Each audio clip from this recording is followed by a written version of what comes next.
അന്തേവാസികളായ കുട്ടികളെ ക്രൂരമായി മർദ്ദിച്ച പത്തനംതിട്ട എലോഹിം ഗ്ലോബൽ വർഷിപ്പ് സെന്ററിനെതിരെ പ്രതിഷേധം. സെന്ററിലേക്ക് വന്ന വാഹനങ്ങൾ ആക്ഷൻ കൗൺസിൽ പ്രവർത്തകർ തടയുകയാണ്.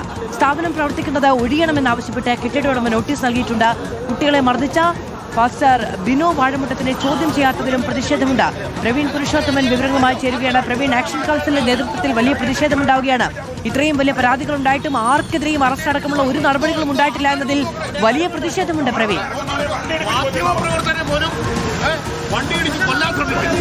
മാധു, പത്തനംതിട്ട ഓമല്ലൂരിൽ പ്രവർത്തിക്കുന്ന ഗ്ലോബൽ എലോഹിം വർഷിപ്പ് സെന്റർ, ആ കെട്ടിടത്തിലാണ് ഞാനിപ്പോൾ നിൽക്കുന്നത്. ആ കെട്ടിടത്തിന്റെ താഴെ ഇപ്പോൾ അവരുടെ ഈ പ്രാർത്ഥനാലയത്തിന് മുന്നിലായി ഇപ്പോൾ BJPയും ഒപ്പം തന്നെ ആക്ഷൻ കൗൺസിൽ പ്രവർത്തകരും എത്തിയിട്ടുണ്ട്. അല്പസമയം മുമ്പ് ഇവിടേക്ക് ഒരു വാഹനം എത്തിയിരുന്നു. അത് ഗ്ലോബൽ എലോഹിം സെന്ററിലേക്കാണ് എത്തിയത്. ആ വാഹനം ഇവിടെ ഉണ്ടായിരുന്ന ആക്ഷൻ കൗൺസിൽ പ്രവർത്തകർ തടഞ്ഞു.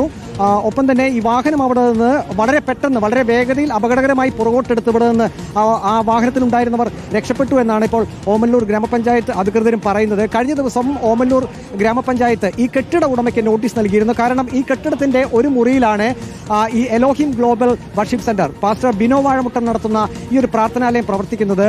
അത് പ്രവർത്തിപ്പിക്കരുത് എന്ന് കാണിച്ചുകൊണ്ട് കെട്ടിട ഉടമയ്ക്കാണ് ആദ്യം ഗ്രാമപഞ്ചായത്ത് നോട്ടീസ് നൽകിയത്. തുടർന്ന് ഈ കെട്ടിട ഉടമ പാസ്റ്റർ ബിനോ വാഴമുട്ടത്തിനും ഇതെവിടെ നിന്നും അടിയന്തരമായി മാറ്റണമെന്നാവശ്യപ്പെട്ടുകൊണ്ട് നോട്ടീസ് നൽകിയിട്ടുണ്ട്.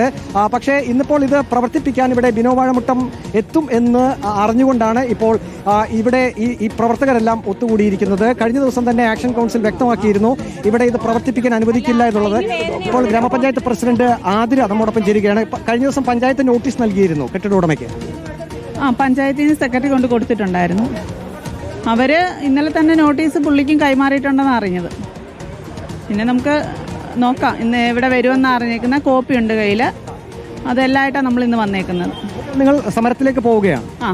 നമ്മൾ പ്രാർത്ഥനയൊന്നും തടയാനല്ല, നമ്മൾ ഇത് ഇവിടെ ഈ സ്ഥാപനം ഇവിടെ നടത്താൻ പറ്റത്തില്ല എന്നാണ് നമ്മുടെ കണ്ടീഷൻ.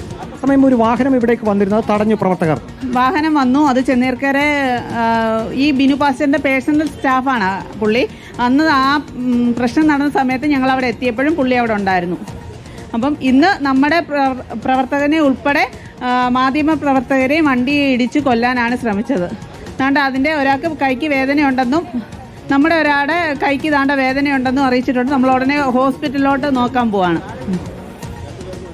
ഏതായാലും ഇതാണ് ഗ്രാമപഞ്ചായത്ത് പ്രസിഡന്റിന്റെ നിലപാട്. കാരണം ഓമല്ലൂർ ഗ്രാമപഞ്ചായത്തിന്റെ ആ ഭാഗത്താണ്, അല്ലെങ്കിൽ ആ പ്രദേശത്താണ് ഈ ഒരു പ്രാർത്ഥനാലയം പ്രവർത്തിക്കുന്നത്. ഇപ്പോൾ ഓമല്ലൂർ ഗ്രാമപഞ്ചായത്ത് പ്രസിഡന്റ് ആതിര പറഞ്ഞത് പ്രാർത്ഥനയൊന്നും തങ്ങൾ തടസ്സപ്പെടുത്താൻ ഉദ്ദേശിക്കുന്നില്ല. പക്ഷേ ഈ സ്ഥാപനം ഇവിടെ നിന്ന് അടിയന്തരമായി മാറ്റണം. കാരണം ഈ സ്ഥാപനത്തിന്റെ അനുബന്ധ സ്ഥാപനമായിട്ടുള്ള സ്നേഹത്തണൽ എന്ന വൃദ്ധസദനത്തിൽ വെച്ചാണ് ആ കുട്ടികൾക്ക് ക്രൂരമായിട്ടുള്ള ഉണ്ടാവുകയാണ്. പത്തനംതിട്ടയിൽ നമ്മൾ കേട്ടതാണ് പ്രേക്ഷകരെ, അവിടെ കുട്ടികൾ നേരിടേണ്ടി വന്ന പീഡനവുമായി ബന്ധപ്പെട്ട കാര്യങ്ങളും അത് പുറത്തു പറയാൻ ശ്രമിച്ച മനുഷ്യർക്ക് നേരിടേണ്ടി വന്ന പീഡനങ്ങളും ഭീഷണികളെ കുറിച്ചും ഒക്കെയുള്ള വാർത്തകൾ പുറത്തു വരികയാണ്. ഇപ്പോൾ പഞ്ചായത്ത് പ്രസിഡന്റ് പറയുകയാണ് അവിടെ ആക്ഷൻ കൗൺസിലിലെ പ്രവർത്തകരെയും മാധ്യമപ്രവർത്തകരെയും ഒക്കെ വാഹനം ഇടിച്ച് പരിക്കേൽപ്പിക്കാനുള്ള ശ്രമം ഇപ്പോഴും ഉണ്ടാകുന്നു എന്നുള്ളത്. അപ്പോൾ ആ തരത്തിൽ എങ്ങനെയാണ് ഒരു സംവിധാനം അവിടെ പ്രവർത്തിക്കുക? അത് അവിടെ നിന്ന് ഒഴിഞ്ഞു പോകണമെന്ന നോട്ടീസും കിട്ടിയിട്ടുണ്ട്. പോലീസ് കേസെടുക്കണമെന്നുള്ളതാണ് എല്ലാവരുടെയും ആവശ്യം.